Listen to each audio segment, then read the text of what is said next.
So I have a little vacation time and I'm taking some today, and I am super excited to get to CrossFit and spend some time in my garden. So I wanted to give you an update on how we're doing here since it is July now. And things are really starting to come into bloom. So all my little zinnias, which are in front of my garden, are all starting to come up. They are looking really lovely. Lots of flowers there. These are, is it moonflower? Sometimes I gotta double check. Oh, great. Look at my label. What's that say? Who knows? So probably some kind of moonflower. The goal for me is for them to grow all the way up to the top of those, and then hopefully they'll go over so that they can just be like this walkway, this pretty walkway. Right now, all the peas are very mature in here, all big and full, and we've been eating them like crazy. I don't actually grow peas to be able to like cook a pan of peas. We just eat them fresh. And then down here is the second round of Swiss chard coming in, but right in the middle is this guy is a little watermelon, and I planted him early in the year and he just never sprouted. Nothing happened with it.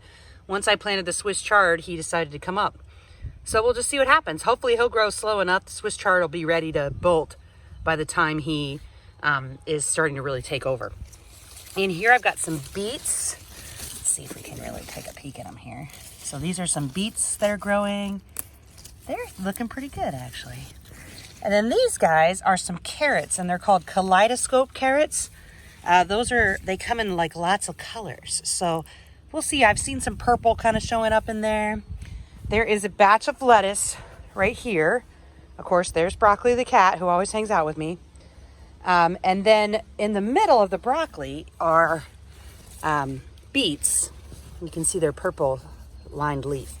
So there's beets down there. And then the broccoli itself, look at that beast.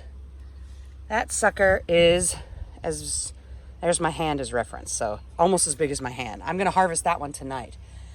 Behind them is this leaf you can see right here that's spiky. It is a squash that's gonna grow up the fence. So I forget what kind, summer squash maybe? I don't remember. But the broccoli, so as I cut off this center stalk, and I'll do a video when I harvest it, I'll cut off this center stalk, but down at let's call it its armpits, if you will, down here, right there, you'll see that there's another little stalk starting. See that little guy right there? He's just as big as my fingernail right now. He will eventually be the side stalk. So you'll only get one big central harvest of broccoli like that, but then the side stalks will give you harvest for as long as you can keep up with it. And then once they start to flower, they make an absolutely beautiful little thing for the bees to eat. So don't be mad when your broccoli starts to flower. That means you can't eat it anymore, but it also means that the bees are going to be able to eat it. I've got my peppers, look like crap. They're kind of struggling with their life and goals, but I've got one good pepper on there coming in and a couple little guys, and they'll have enough. That's all right. I counted my tomato plants last night, which was a bad move, and it's 30, I think it's 30, which again, not good idea. I don't know why I counted. I shouldn't have planted so many, but we'll see what happens. Good morning, Rosie. So over here along the fence to the dog yard are some of my tomato plants. They're going crazy. I'm just letting them do their thing. They are tied to the fence. So you can see these are old strips of t-shirt. Actually, I think that's one of my sleeping tank tops. They got tied to the fence, and that'll hold them up. They're not going to be perfect as far as how they're staked, but it'll keep them off the ground. These are some green beans that I planted that I thought were pole beans, but they're actually bush beans. Because see, if they were pole beans, they would be growing like, climbing this like aggressively. But that's okay. And see, they've actually got some beans on them. A few. Hi, Broccoli Cat. So here are my paste tomatoes. And you can see they've got some actual tomatoes on them. Good job, buddy. Here's a cantaloupe that's coming in nice and strong. I've got some lettuce, and this is a spicier mix of lettuce. You might say, like, it's described, the flavor's called nutty, but I don't really love that kind of lettuce. I like sweet, soft lettuce, but Josh likes like more aggressive lettuce, if that's such a thing. These are more cantaloupes planted in along here. They're coming in nice. More crazy tomatoes in the back, and then some carrots in the front with some flowers sprinkled in. Here is the corner cage where my little rabbit hangs out during the day. She's the most aggressive rabbit I've ever had. She will seriously try to take your face off. It's kind of hilarious. She's like a Monty Python rabbit. More bush beans over here, and they've got lots of flowers on them right now. Isn't that so pretty? I love their flowers. And I saw a couple little green beans on them the other day, but they're not quite ready. This was where I had a bunch of Swiss chard. You can see I picked it and put it on the ground there to act as mulch. It was, it had bolted. So I think I'll do another patch of lettuce right here, but I need to get all the Swiss chard out. So you can see when it gets really big, it starts to taste really bitter. And so I just pull it all the way out and I just put it on the ground somewhere in the garden that's blank and let it do its thing. This is a kale that is just gone completely crazy, but it's so pretty. The purple's so pretty. I doubt it tastes good. I don't really eat kale, but I got it for Josh. But probably these little fresh guys would taste okay, the top small ones. Oh, those little bastards. See those little Japanese beetles? Hate them. Evil. I've been spraying for them. They're just the worst. Spinach back there, that actually looks really good. And then this parsley had just gotten a really harsh harvest, but it's looking good now. This was supposed to be garlic. Not looking so hot, right? It got planted on April 2nd. So I think we can safely say that I can give up on my garlic for this year. But nobody's going to die because of it. It's okay. So not everything works in your garden. So you got to just move past it. Here's my basil going crazy. I've got some purple beans in the back. Oh, look. There's the first purple bean. They're so pretty. These, there's 4 of them, are Brussels sprouts with lettuce in the middle. There's cilantro over here. Some spinach that isn't doing very well. That's quite a weed. So you might say, what are these little gate things? These are actually little gates. I'm gonna let go. Little gates that I used to use as like ways for my guinea pigs to be able to go outside. I use them in my garden because somebody, cat, likes to dig in my garden beds. So when I have really new little seeds in here, I will put I'll put those little covers on them to try to keep the cat out of them. You can see this happens a lot, okay? See this little guy? He is a little tomato plant. And that's called a volunteer, when you have a plant that grows in your garden that you didn't plant there. Sometimes I let them grow and just see what happens. I don't want a great big giant tomato plant here, so I will tear him out like a weed and maybe feed him to the rabbits or something. This is a patch of cilantro that I just planted a couple days ago, and you can see just little bits of green are coming in. It's got chicken wire over it, again, because of that darn cat. I don't want her to dig up my seeds. There's the cat again. She's everywhere you look, but she doesn't actually want you to pet her. All my tomato plants along this line are all looking really good. They're nice and big, except for that little guy who's a little heirloom black crim, and the last little guy is an heirloom black crim. Those are 2 that I started myself. They're way behind everybody else. I don't know. I'm not sure. This is the first year I've grown my tomato seedlings myself. I'm not sure that was necessarily needed because they are really small. I mean, look at the comparison of those 2. So that's a store-bought, and I think it's a black crim too. I think it's the same kind. And then that one is a homegrown. It's half the size.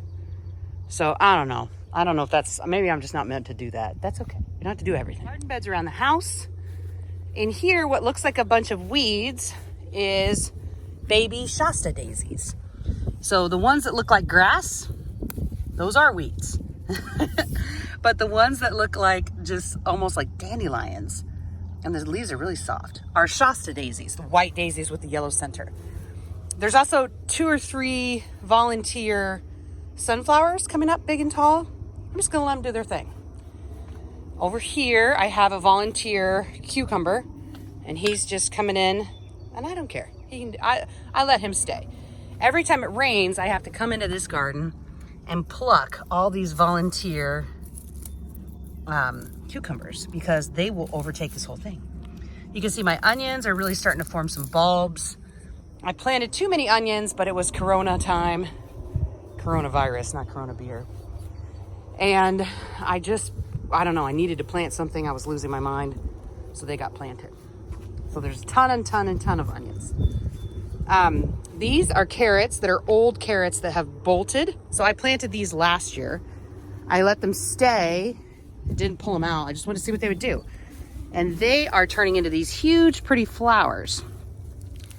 I've tried to eat these carrots. They taste, see, you can see a little carrot there. If I pull out one of these big guys, it'll have big carrots on it. But I don't want to pull them out because they're so pretty. Look how round they are. Aren't they lovely? So they look kind of like Queen Anne's lace. I don't know. They're really lovely. That is some squash in the back that's climbing up that little trellis. And then in the front are little soybeans, little edamame. See how cute they are? They're still little guys, but they're going to come in pretty. Watermelons right here because I had a blank spot, and why let blank spots sit empty? Just put a watermelon in them. And then all my zinnias up front that have sunflowers along the back.